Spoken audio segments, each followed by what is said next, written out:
शुक्र है अब युद्ध खत्म हो गया।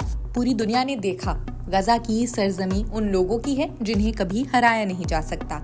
आज का दिन हमारी जीत का दिन है। अब अपने घर लौटने का समय आ गया है। दर्द के लंबे दौर के बाद खुशी और उम्मीद का समय है। ये शब्द एक छोटी सी बच्ची के हैं जो दक्षिणी गजा के राफा शहर से अपने घर की ओर लौट रही है। उनकी उम्र भले ही अज्ञात हो, लेकिन उसकी बातें उम्मीद से भरी हैं।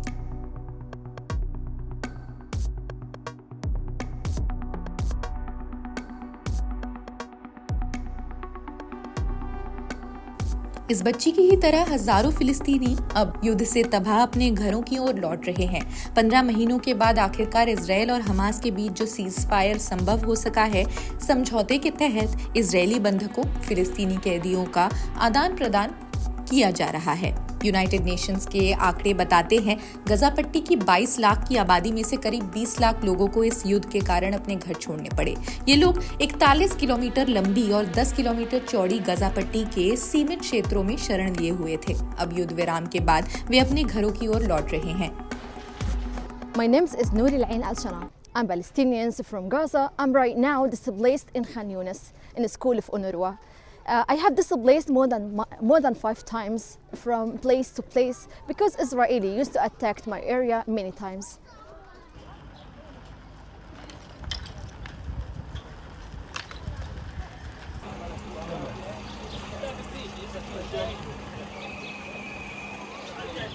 School of UNRWA, it was shelter for us during the war, and it was good shelter because we don't feel any place safety in Gaza Strip. So I think shelter of UNRWA, it was good for living, and right now I still in school of UNRWA.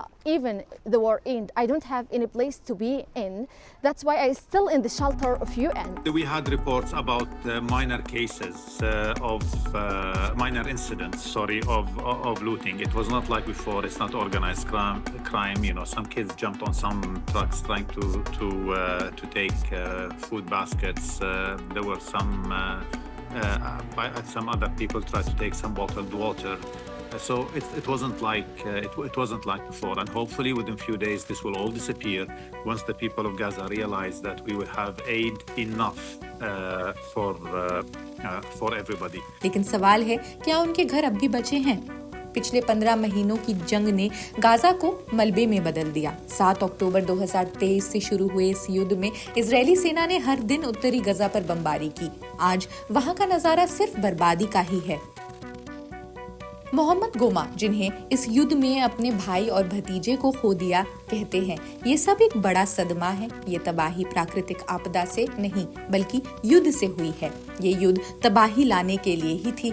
गजा में फिलिस्तीनी शरणार्थियों के लिए काम कर रही संयुक्त राष्ट्र की एजेंसी UNRWA के 1 मिनट 56 सेकंड के इस वीडियो में सिर्फ मलबे के ढेर नजर आते हैं। लोग अपने बच्चों को गोद में उठाए, बैग कंधों पर लटकाए मलबे के बीच से गुजर रहे हैं। वीडियो के साथ UNRWA ने लिखा, घर जैसी कोई जगह नहीं होती सिवाय इसके कि अब ज्यादातर घर मलबे में बदल चुके हैं। We are doing our part to ensure the rapid scaling up of humanitarian delivery. गजा के लोग भले ही अपने घर लौट रहे हैं, लेकिन ये सफर न केवल दर्दनाक है बल्कि पुनर्निर्माण की चुनौती भी साथ लाता है।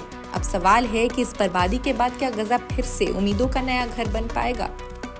इजरायल की सेना ने वेस्ट बैंक के कब्जे वाले जेनिन शहर में सैन्य कार्रवाई के दौरान कम से कम 10 फिलिस्तीनियों की हत्या कर दी, जबकि कई लोग घायल हैं। क्या ये सीज फायर का उल्लंघन नहीं है? इसी बीच अमेरिकी राष्ट्रपति डोनाल्ड ट्रंप की संयुक्त राष्ट्र के लिए राजदूत चुनी गई उम्मीदवार ने कहा, इजरायल को वेस्ट बैंक पर बाइबल के अनुसार अधिकार है। संयुक्त राष्ट्र के एक विशेष प्रतिनिधि ने चेतावनी दी कि यदि इजरायल को रोका नहीं गया तो फिलिस्तीनियों के खिलाफ उनका नरसंहार गजा तक सीमित नहीं रहेगा। उन्होंने कहा, मेरी बात याद रखिएगा। गजा में हुई तबाही के बीच नागरिक रक्षा कर्मचारियों ने पिछले 2 दिनों में नष्ट हुई इमारतों के मलबे से 120 सड़ी गली लाशें बरामद की। अब तक गजा पर इजरायल के हमले से 47,107 फिलिस्तीनियों की मौत हो चुकी है और 1,11,147 घायल है। वहीं उसी दिन हमास के नेतृत्व वाले हमलों में इजरायल में 1,139 लोगों की जान गई थी।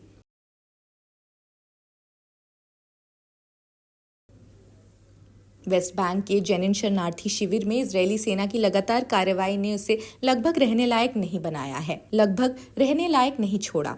ये जानकारी UNRWA के वेस्ट बैंक मामलों के निदेशक रोलैंड फ्रेडरिक ने दी है। वफा न्यूज के अनुसार मेयर ने कहा है कि इजरायली सेना जेनिन में नगरपालिका कर्मचारियों की आवाजाही को रोक रही है। उन्होंने कई अंतर्राष्ट्रीय संस्थानों से संपर्क कर जबरन विस्थापित किए गए लोगों की आपातकालीन जरूरतों को पूरा करने का अनुरोध किया।